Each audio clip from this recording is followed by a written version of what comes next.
V marci sme vám slúbili, že budeme sledovať postup prác pri zvyšovaní energetickej hospodárnosti budov v Bratislave. Sľub plníme v nasledujúcej reportáži. Na mysli máme bytové domy na dlhých dieloch v Bratislave, ktoré sa obyvatelia rozhodli zatepliť.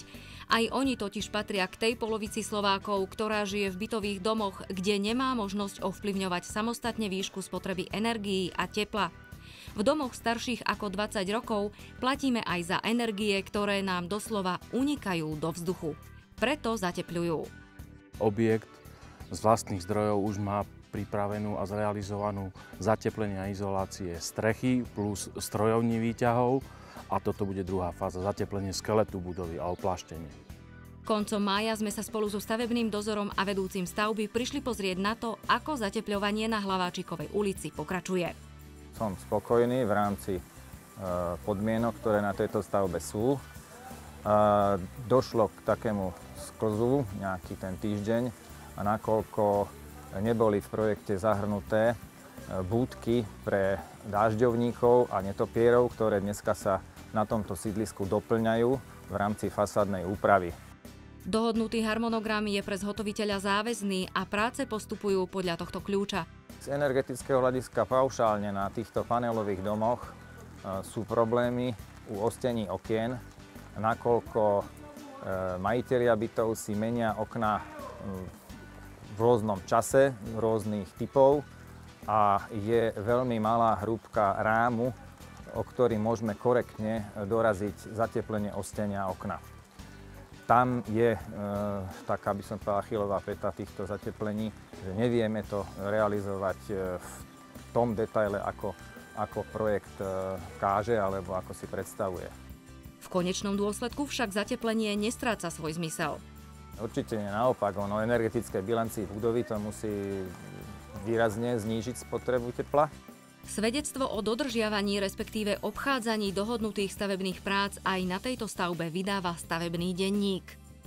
Zo stavebného zákona stavby vedúci je povinný viesť stavebný denník na každej stavbe a stavebný denník je proste doklad, ktorý má aj nejaký právny význam a do tohto stavebného denníka sa zapisujú všetky dôležité veci, ako je počasie, počet ľudí, ktorí sú na stavbe, všetky odlišnosti od projektovej dokumentácie, pretože pri realizácii týchto stavieb, keď sa jedná väčšinou o rekonštrukcie, tak môže vzniknúť rozdiel medzi projektovou dokumentáciou, ktorá bola originálna a teraz je nejaký stav. Takže keď sa príde na to, že vlastne tento stav nekorešponduje na 100% s projektovou dokumentáciou, tak musíme priamo na stavbe zvoliť nejaké riešenie alebo nájsť riešenie, podľa ktorého sa bude ďalej postupovať a toto riešenie tu musí byť zaznamenané. Na každej stavbe zápisy v stavebnom denníku pravidelne konfrontujú so skutočnosťou stavebný dozor aj šéf stavebnej firmy. Platí to aj pri zatepľovaní objektu. Dneska napríklad robíme kotvenie izolantu v lodžiach, keďže nám prší, takže vo vnútri môžeme robiť. Majiteľ stavebnej firmy musí mať absolútny prehľad o každom kroku, ktorý sa na stavbe udeje. Zvlášť, keď obyvatelia domu vložili svoje peniaze do zvyšovania celkovej energetickej hospodárnosti, ktorá by mala priniesť úspory na poplatkoch za teplo. Na objekte sme začali pracovať pred mesiacom a sme v stave, ktorý vidíte. Zhruba polovica prác na fasáde je prevedených tým, že počasie nie vždy nám praje, tak k maličkému sklzu došlo, ktorý určite dobehneme a stavbu v danom termíne odovzdáme.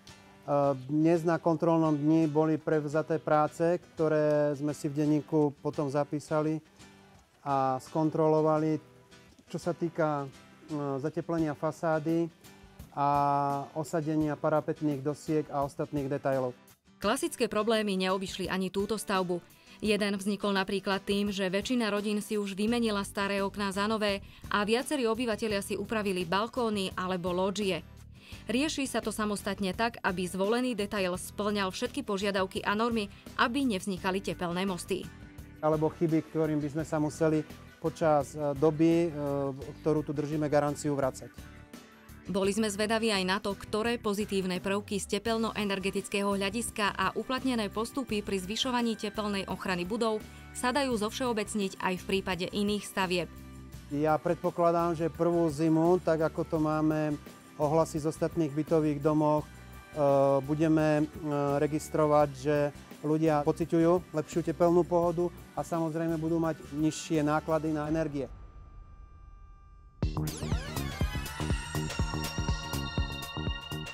No a na záver je tu už tradične naša dobrá rada. Keďže sa pri sledovaní nasledujúcej relácie Energetika uvidíme až v septembri, želáme vám pekné a teplé leto. V tom čase bude prikurovať slnko, no napriek tomu zdôrazňujeme, až 20% energie sa dá ušetriť pri nižšej našej rozšafnosti. A tak buďte rozšafní na dovolenke a nie doma. Dovidenia v septembri.